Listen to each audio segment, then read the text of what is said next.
इस कार्यक्रम के पुण्यार्चक हैं पुण्य सागर परम भक्त परिवार।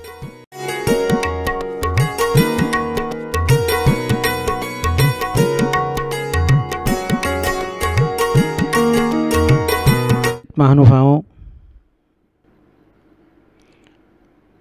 आज संसार का प्रत्येक प्राणी अपने जीवन में दुखी दिखाई देता है। यह जीव दुखी क्यों होता है? यदि इस कारण के संबंध में चिंतन किया जाए तो बहुत कुछ चिंतन हमें अपने जीवन में प्राप्त हो सकता है। अंतरंग कारणों के संबंध में यदि हम चिंतन करें तो एक ही रिजल्ट हमको मिलता है कि हमारे पाप कर्म का उदय है।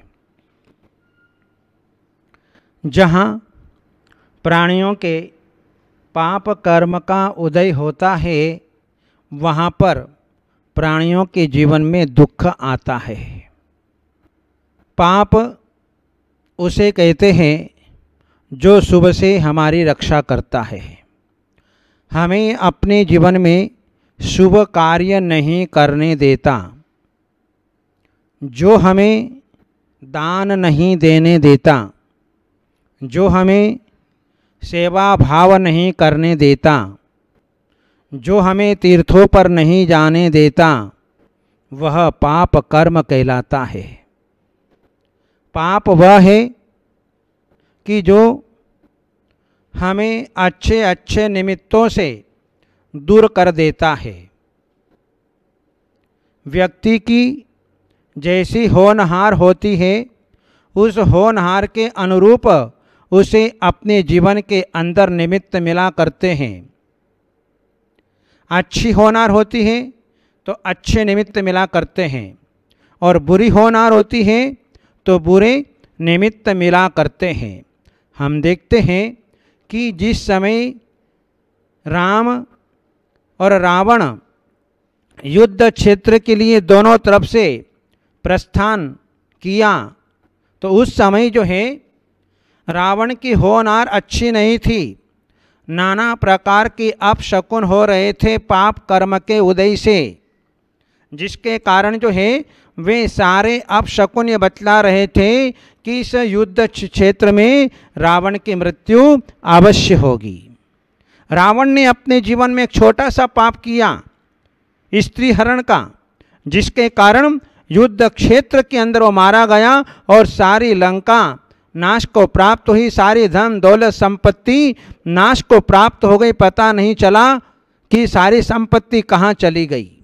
और इधर जो है राम के पुण्य के प्रभाव से जो है सारे शुभ शकुन होने लगे, जिसके कारण जो है उसकी युद्ध क्षेत्र के अंदर विजय हुई। पाप जो है किसी को छोड़ता नहीं है, वह छाया की तरह निरंतर जो है पीछा करता हुआ दिखाई देता है। जैसे मनुष्य की छाया उसके साथ साथ चलती है, उसी प्रकार से पाप भी जो है व्यक्ति के साथ साथ में चला करता है। उड़ते बैठते खाते पीते चलते फिरते रोते सोते जागते 24 घंटे पुण्य और पाप ये दोनों हमेशा जीव के साथ में चला करते हैं। जहाँ जिसकी जैसी तीव्रता होती है, वहाँ वैसा ही फल इंसान को अपने जीवन के अंदर प्राप्त होता हुआ दिखाई देता है। इसलिए कहते हैं पाप छिपाया ना छिपे, जैसे लौसन वास, दाबी दूबी ना रहे रुई लपेटी आग। पाप को कितना भी छिपाने का प्रयत्न करें, जैसे कि तेल की बूंद को पानी के अंदर डालने पर कितना भी छिपाने का प्रयत्न करें, लेकिन वह स्वभाव से ही ऊपर को आ जाती है। जैसे लहसुन को कितना भी जो है उसकी दुर्गंध को छिपाने का प्रयत्न करें, लेकिन उसकी दुर्गंध प्रकट हो ही जाया करती है। जैसे अग्नि को रुई में कितनी भी लपेट करके रखो तब भी जो है वह ऊपर आ ही जाती है। उसी प्रकार से इंसान जो पाप करता है वह पाप जो है एक न एक दिन उसका ऊपर आ ही जाया करता है। जहाँ पाप कर्म का उदय आता है तो व्यक्ति के जीवन में शांति नहीं होती है। व्यक्ति के जीवन में वह दुख ही दुख सामने दिखाई देता है।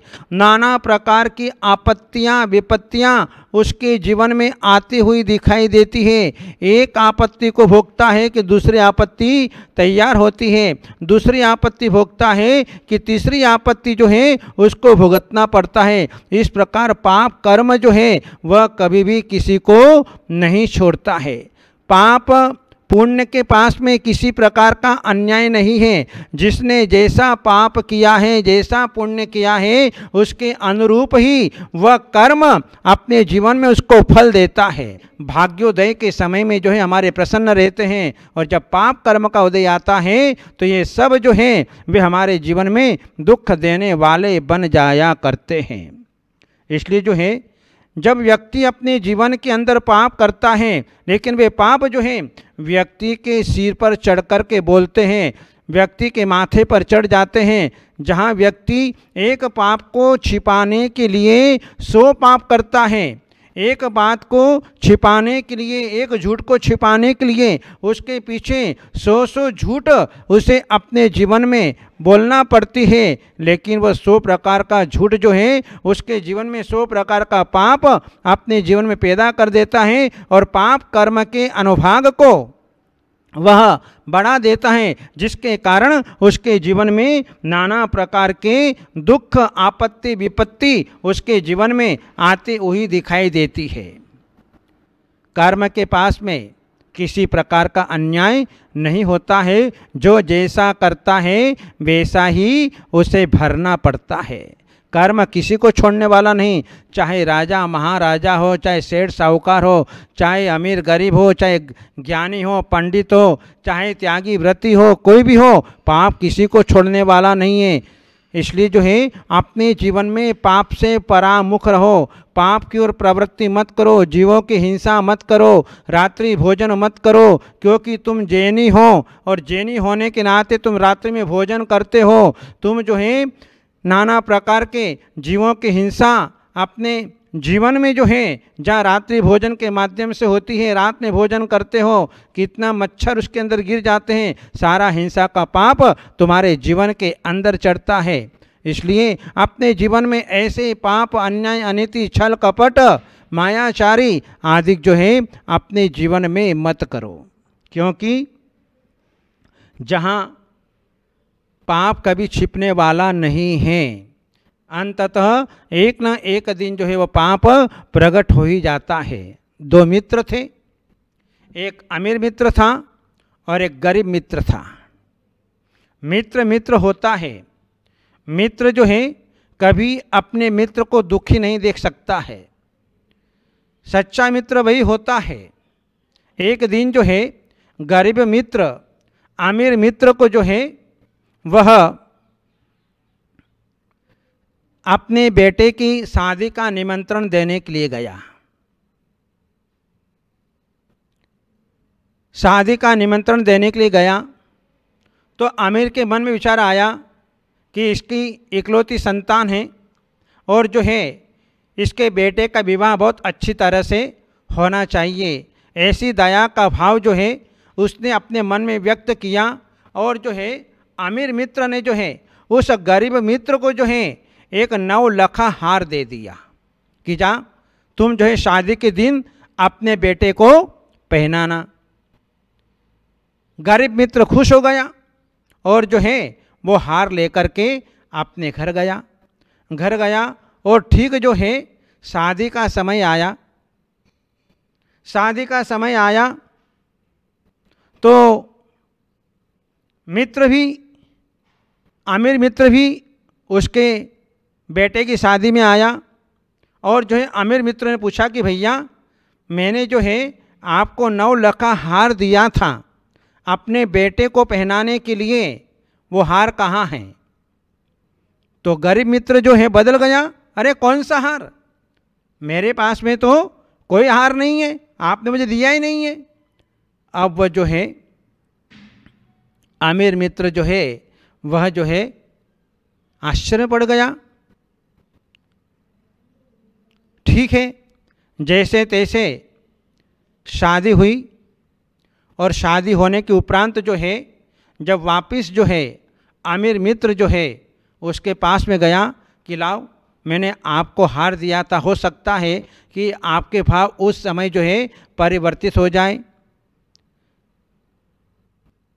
लेकिन उसने वही कहा कि आपने मुझे हार कब दिया, झूठ बोल गया। और बात जो है बढ़ते बढ़ते जो है सारे नगर के अंदर फैल गई। अब सच्चा कौन, निर्णय कौन करे। तो जो है इस निर्णय के लिए जो है राजा के पास में गए। राजा से कहा कि जो है मैंने इसको अपने बेटे की शादी के दिन पहनाने के लिए हार दिया था और ये कहता है कि मुझे मेरे पास में हार है ही नहीं, मुझे कब दिया। इस प्रकार राजा भी आश्चर्य पड़ गया। एक मित्र कह रहा है कि मैंने इसको हार दिया और दूसरा मित्र कह रहा है कि मैंने हार नहीं लिया, मुझे दिया ही नहीं। अच्छा ठीक है। और जो है वह राजा ने निर्णय किया, जाओ आज तो हम तुमको छुट्टी दे रहे हैं, कल आपको दोनों पुनश्च राज दरबार के अंदर आना है। ठीक है, दोनों मित्र चले गए अपने अपने घर। और इधर जो है दोनों मित्र पुनश्च प्रातः काल की सभा में राज दरबार में पहुँचे। सारा नगर राज दरबार के अंदर ठसाठस भर गया। सब लोग देखने लगे कि कौन सत्य है, गरीब सत्य है कि अमीर सत्य। राजा क्या निर्णय करता है, किसके पाप कर्म का उदय है, पता अपने आप चल जाएगा। इधर जो है वह गरीब जो है अपने हाथ में एक मटकी लेकर के गया और मटकी के अंदर जो है पानी भरा हुआ था और उस मटकी को जो है कपड़े से बांध दिया। बांधने के उपरांत जो है राजा ने पूछा कि तुम ये मटकी लेकर के क्यों आए।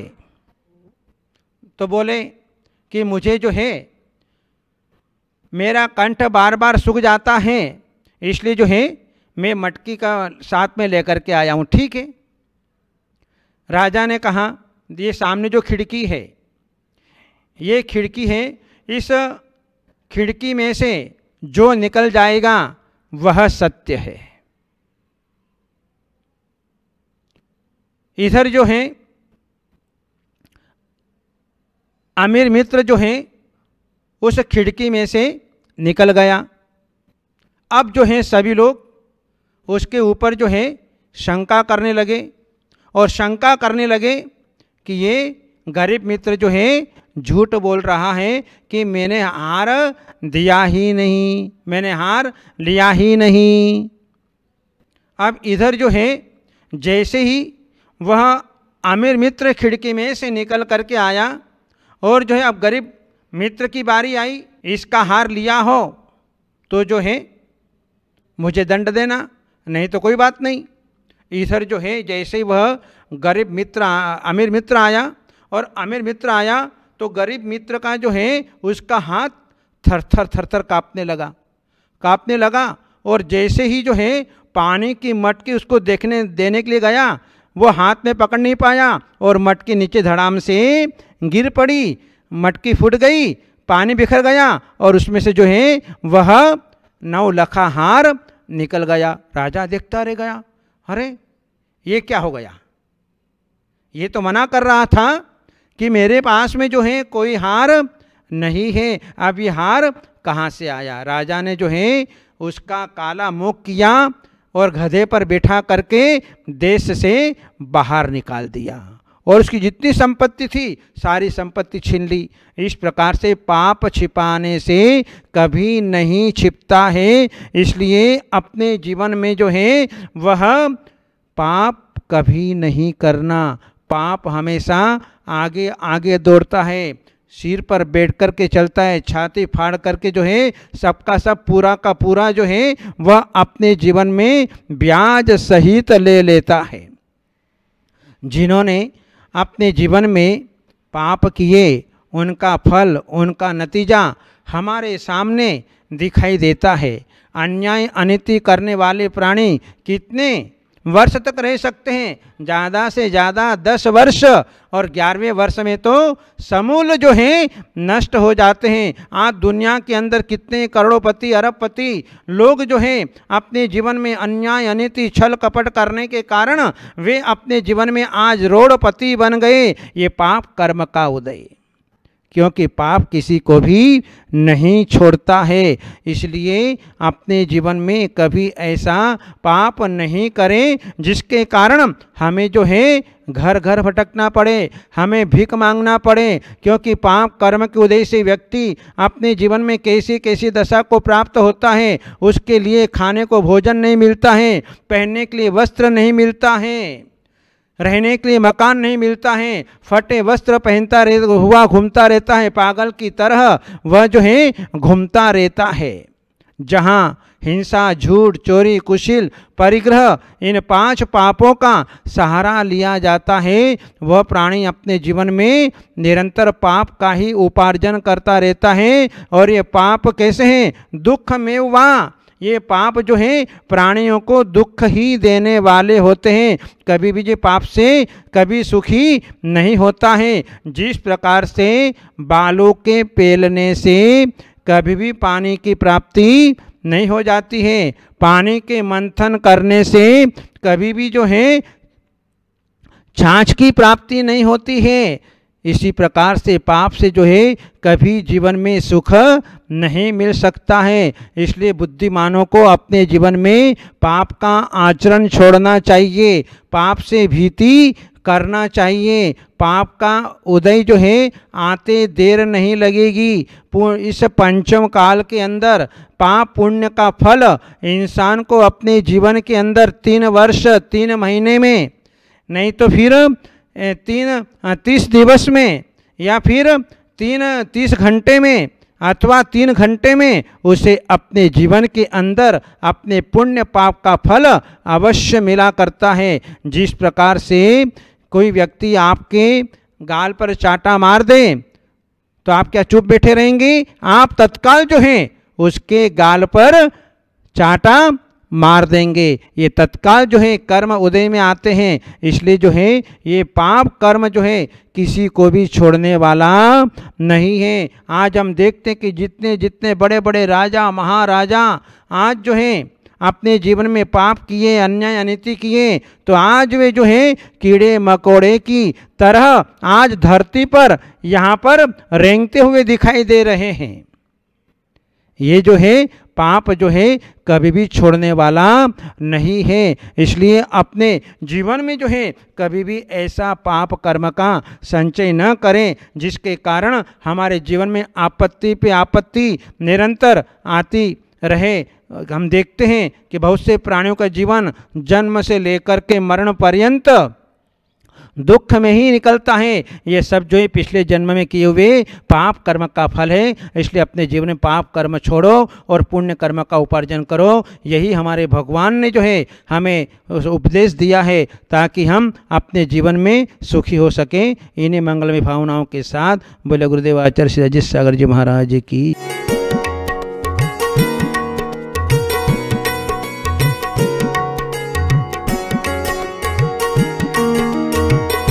इस कार्यक्रम के पुण्यार्जक थे पुण्य सागर परम भक्त परिवार।